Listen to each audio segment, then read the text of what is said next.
Finance Fridays. I love how like those notes are flat as. Oh, kia ora, kia ora, kia ora, kia ora. Welcome back to the Oriranga Control at 99.4. We are here with Finance Fridays every single Friday, and today we are catching up, of course, with the homie Bevan. How's it going, dude? Sure, yeah, all good. Kia ora, everyone. You've been keeping busy? Yep. Keeping chilly? Yep. Ashurst is cold, you're saying? Ashurst is cold. We got the heat pumps going down in the investment room too. Oh, rude not to. You guys have heating down there? Yeah, but That's actually, amazing. I fired it up yesterday and I was waiting and I was like, it's still a little bit chilly, and I went and checked and it was still on AC from the summer. So yeah, the fan was blowing away cold air all over us. Yeah. You were just coughing it, eh? Yeah. And it is that time of year, and I guess it's like a time of year where bills just start skyrocketing all over the place, I guess, eh? Like the power bills. Cost of living, yeah. Gas isn't going down, is it? I paid over $1,000 for a for my wood. Yeah. I didn't realise how much wood costs until you have to go buy it, right? So right. Good, though. Dry as a bone. Like, that was a good load, that. It was a bit of a mix, too. You had a bit of, a bit of pine and mac Old or man something? pine and some mac. Pine, yeah.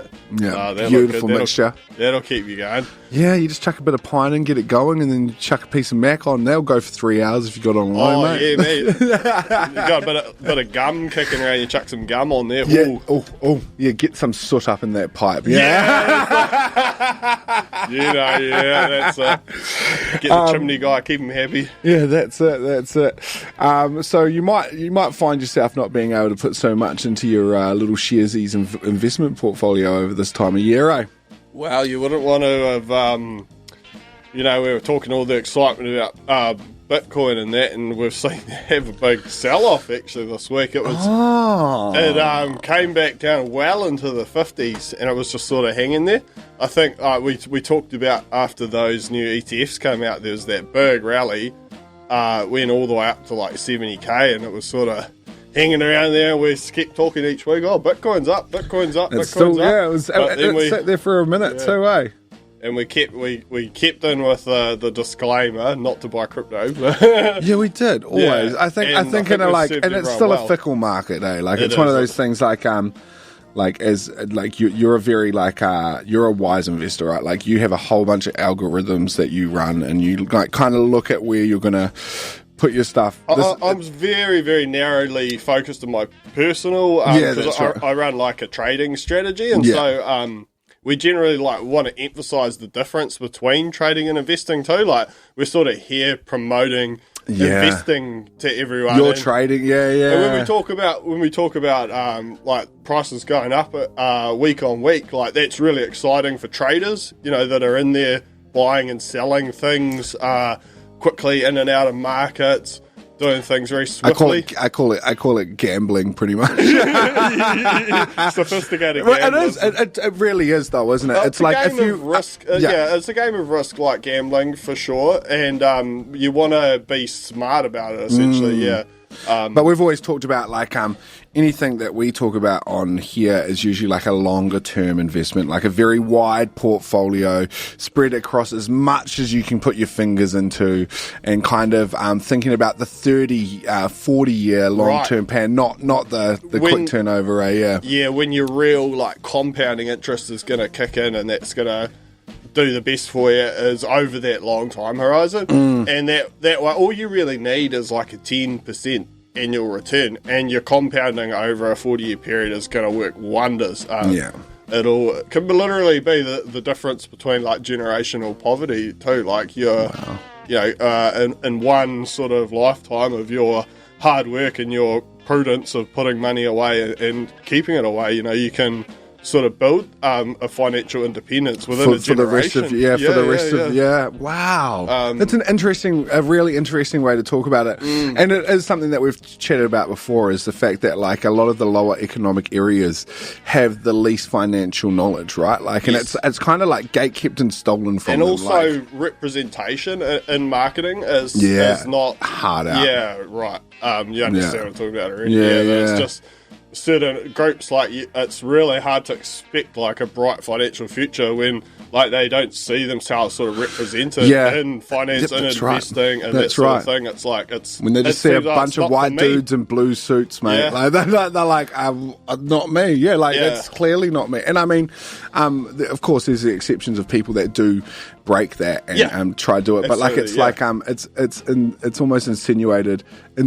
Sorry, that entire part of our community just isn't going to be into that. So we just don't even bother educating them in it at all. In fact, we give them really horrible loan shark loans. Exactly. And like we put pokies in their neighbourhood and like all these sorts of things. Advertising, like the buy now, pay later, everything, everything. And I remember like back in the day, was it direct imports? It was some van that used to come around the neighbourhood. Really predatory lending practices. And it was like really like sure, if you can make the payments, it's fine. But they are depending on you not being able to make the payments so that they can just start fining you after that sort of thing. That's kind of... I remember my mum instantly being like, never, ever buy from those people. My mum knew. My mum knew. I was lucky, but not everyone's parents know, and that like it's their chance to get a couple of labels on the kids and stuff like that. Yeah, so... No, that's... there's a lot of opportunities even in that one generation for people to. That's why we sort of press this whole financial well-being, financial capability thing of trying to get people sort of into like a smart investment portfolio over a long period of time and accumulate. It's compounding away at that like 10% annual return. It's not a ridiculous return by any means. Like the US stock market over the past like decade and a half's return something like 12-13%. So it's very, very doable. Even in this day and age. So, but there's lots of excitement of things to follow too, like crypto and all that. And I mean, and like just if you just want to look at something and be excited about it, there's some good stocks out there that just kind of individual stocks, but. Get you like if you want to gamify it, it's possible. Like, exactly. And as you're learning, it's like people are interested, especially at our age, and that people are interested in betting and sports betting and stuff like that. That's right. So it's a similar thing, right? Yeah. Why wouldn't you take that time to essentially try to like educate yourself? And if you've got a bit of an appetite for risk, then you can put a small part of your portfolio into like a Nvidia. And double that in a year or something. Take $10 out of your blooming weekly gambling budget, which you should have. There should be a budget. There should $50 is heaps, by the way. Probably too much for most people. To be fair, $50 is a lot to just chuck into a machine and potentially never get back. But think about lotto tickets. Say, what do people spend? A lot of people weekly on lotto tickets, and to me, if you're say approaching retirement in your 50s, your 60s, realistically, like a lotto ticket might be your only it's probably better than those millies. But if you're in your say 20s, 30s, don't even think about it. Put that money into shares, straight in your or whatever, app you're using to simplify it for yourself. Yeah, realistically, be a millionaire when you're ready to retire. Yeah, but I guess. Yeah, that's what they say, that there's like a certain... the reason that people do buy lotto tickets and at the same time buy like life insurance or car insurance, like you're risk-taking and you're risk-averse at the same time, but they sort of determine through behavioural finance that the reason people take those like negative expected outcome bets, technically, buying a lotto ticket is because... essentially, it's even if it's a very low outcome, it's kind of the only outcome, and so people will take it.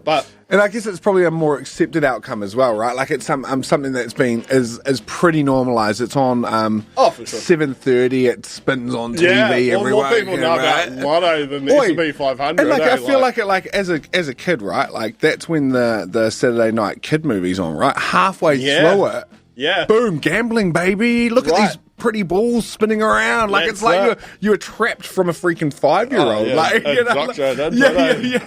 And your parents are like, imagine what it'll be like if we won $1 million.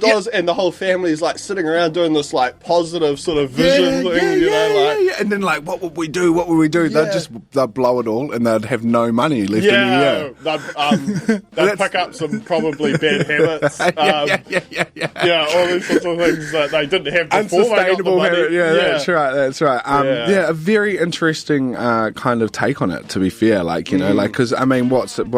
I'll say a lot of tickets worth $20 a week or something. Like, if someone was to be putting that $20 a week into a Sharesies, there is an actual return on that. Like, you're 100%. That's like you're 100% getting something back. It might not be all of that $20. Your shares might go down over 3 months or whatever. In the short run, but it'll go back up. Like, you know, very interesting way to put it. Actually, over that really long term. So rest of the markets are seeing like oil stubbornly up in that $80 a barrel. So I really like it's just disheartening driving into the petrol station lately. Mate, even in the Teeter, the Teeter doesn't like it as much. Like $20 I was chucking in for a couple of I was like, $20 will be like, you know, that was good for me for like a week for ages. Now I'm chucking in 60 and I'm like, like, you know, put the lawnmower petrol in the back seat. Always, just in case. Be not afraid. No. You know, that 1 litre of Dreg freaking petrol for your mower, that'll get you to the freaking station, mate. It'll save you can grab it and fill it up and walk it back to your car. I feel like that's where we're at, though. Like, you know, it's something that is probably more and more normal. Like, I see people like you go to the pump and you can see people disheartened looking as they're pumping into their car, and everyone, you know, whipping around like the Waitomo, the NPD, like, using all of the cheapest thing they can. I think a lot of advice from people is pack and save is consistently quite cheap. So and they do their little 6-cent voucher. You can find one on the ground outside the supermarket if you haven't been into the supermarket. There's always someone for a sec. Go dumpster dive into the bins in the freaking supermarket if you have to. You heard that here on Radio Control. Hey, I always encourage dumpster diving. It was one of my favourite things to do as a poor student, but I think it's a bit different nowadays. A lot of stuff goes to places like Just Silch and stuff that. It used to just get thrown away or thrown into my cupboard, mate, like a whole pack of juicy fruits. Like, is it Juicy Fruit the gum? Yeah. You get like the whole tray of them, G. Like, they keep going. They were expired ages ago, though. Plenty of saliva there to help the digestion out. You see some earwaves. Some interesting stuff happening around at the moment, like fixed income markets, we're seeing like the yields on the 10 years just like stubbornly high again too, 4.6, 4.7. So not really any sort of immediate relief in terms of interest rates on the horizon. People are thinking sort of maybe June there might be some talk about them coming down. Which would be great. And I've heard news about another technical recession. I haven't looked at the numbers about this one. Yeah. Is it proper this time? Is it? We dipped back into technical recession territory. I wouldn't pay too much attention about that. It's just really a big word. Well, last time it was like a by the percentage of 0.1% or so. Whatever it was. All you need is 2 consecutive negative quarters. Yeah, and it's not too hard to do at the moment in this day and age, is it? If you're negative by 0.1% or whatever, that's a bit like, and that's what were you calling it? The margin for error sort of thing. Like that's well within the margin for error. Like, you know, it could be plus 0.1 technically. Like, you know, if they went harder into the numbers or something. So we're giving the government a bit of a pass on that one. We definitely did under. I mean, apparently they've brought it down. Apparently they've done a whole this and that and the other thing. They've brought inflation down, right? Like they've done that. I don't. But I think that was probably going to happen anyway, wasn't it? Nothing to do with our government. Yeah, it's like inflation's a. You shall not credit them. No, hell no. No, they wanted essentially to blame it all on the government. Yeah, then they essentially want no blame for when it doesn't come down as quickly, and the gas prices and all that sort of stuff. Like, we thought the cost of living crisis was just going to somehow magically disappear. Well, that was their promise. They put a CEO in charge. They run the books. They run the books. You're just another number. Like, in their head, they're just like, how many of them can I kill? We're just going to make it so much easier. Yeah. So it's we like get a pay firing rise, us, they just kill us. Yeah. Let's cut all the benefits and screw right over. Give ourselves a pay rise, eh? Yeah. MP That's the pay one. rise. It's they have got one, haven't they? But there was a freeze for a minute, wasn't there? I mean, I'm not stacking up for them. Like, let's be honest. I don't really care. Yeah. They already earn too much and make bad decisions. So, hey, it's a very interesting time to see that they are getting a pay rise. While stripping benefits from people that can't actually make money any other way, and the entitled political class. Yeah, it's kind of just what we're used to at this point, isn't it? Yeah. But I mean, unfortunately, that's how it goes sometimes. Yeah, another couple of years. Is it? What are we, 2.5? We got a countdown calendar here. I feel like it hasn't even been a year yet, mate. No, it hasn't, unfortunately. I wish we could just be like Australia and just like freaking get rid of our Prime Minister every 6 months. Yeah, the UK, they just chuck them out. We don't wish we like the UK. We're not the UK. But in my time in Australia when I was living there, I think like every 6 months, the like party would oust their own. Get rid of that drongo. Yeah, and then it'd flip, and then it'd flip, and then it'd flip. I think Dan Andrews actually brings some kind of what's it called? Stability. Andrews. Oh, that's going back a while. I can't remember. Oh, Dan Andrews was like the Victorian premier, and then there's like maybe he was the top one as well. I don't know. Confusing politics, Australian politics. Yeah. Crazy stuff like they can like openly berate each other in ads and stuff. Oh, nice. It's real funny. It's like it'll be like the opposite party with like devil horns and like fire coming out their eyes. And like, do you want a country run by this guy who does this and that? And I'm like, this is amazing. Like, you know, I think we have so many laws in place in New Zealand for our political races that like we're not allowed to do anything like that. Yeah, interesting. I'm too sure on that. Or maybe we just don't stoop that low. I know New Zealand and America are one of the two countries in the world that allow like advertising of prescription medication. Yeah, Australia doesn't. I'm real sure about that. No, I don't think they do, but most of the stuff over there that would be prescription in New Zealand isn't over there. Oh, yeah. It's one of those, like, if I want an asthma inhaler in New Zealand, you have to have a prescription, right? 100%, yeah. Over there, you walk and be like, I need an asthma inhaler. There's an asthma inhaler in your hand. It costs what it costs, but, like, you know, like, Yeah. Different. Interesting. Yeah, and they're a bit more... in terms of prescription, like in the States, you can get like grunty cough syrup. Yeah, apparently we can now here. Oh, we get the pseudo cough syrup nowadays. Oh, true. But you're talking about like codeine cough syrup and stuff. NyQuil. It's called NyQuil. Why do you need that? Like, it knocks you out, and you just the cough is just I don't know. It just disappears from like you go into this sort of like NyQuil induced coma while you're sleeping, and then you have Dayquil as well too. It's like the orange one that sort of keeps you sharp between the ears, you know, while you're sort of recovering from your cough. And, so it just sounds like they smash you with a bunch of downers in the evening, give you some uppers. Yeah. Probably put a bit of caffeine in that. So America. That is so America. Yeah. Like, does the buzz, I don't know what it is, but every time, it's called plugging you in, G. Like, that's literally what they're doing at that point. They're like, Big Pharma's got it locked down over there. They do. Hey, they do. It's crazy. I don't think I want to talk too much crap about them. Like, I'm scared of them. Like that's now. I can talk crap about Elon Musk. I can talk crap about Trump. But when it comes to Big Pharma, baby, they're in my neighborhood. Like, you know, like they actually are here in New Zealand. So I'm scared. Gotcha. Yeah. We do have a hell of a like little pharmaceutical industry. It's very, very competitive globally. NZP is here. We've got a bunch of others around the place. NZP.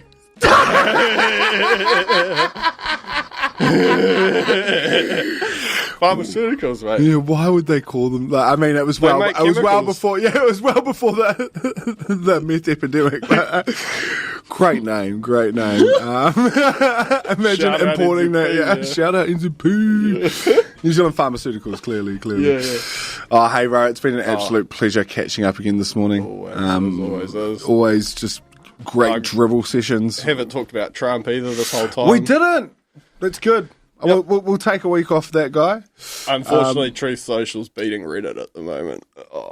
Is it actually? Yeah, just under $1 Just for in the dollar dollar. price. Yeah. But It's got back up to just under all he has 50. to do is tell all his mates to dump investment into it, doesn't he? Like, you know, exactly. and that, Like the Saudis and the Russians. yeah, he's and got all all his mates. Like, it's peeling their money into it. hey, now that's gamifying the stock market. Yeah. That's what he's done. He's So like, he I'm bored. Gamify the stock market. And you can't argue that he technically is a billionaire now. There's no, Yeah. unfortunately. Yeah. Oh, Oh, that's all right. Come on, Reddit. what a shame. What a shame. Reddit, $200. Truth Social to nothing. Yeah. Let's go. It's the battle Moving is the on. market here. Now we get to listen to this cool little ditty that I prepared earlier. Oh, yeah. Oh, kia ora. Matt's in the studio. I didn't notice until this moment. It actually scared me.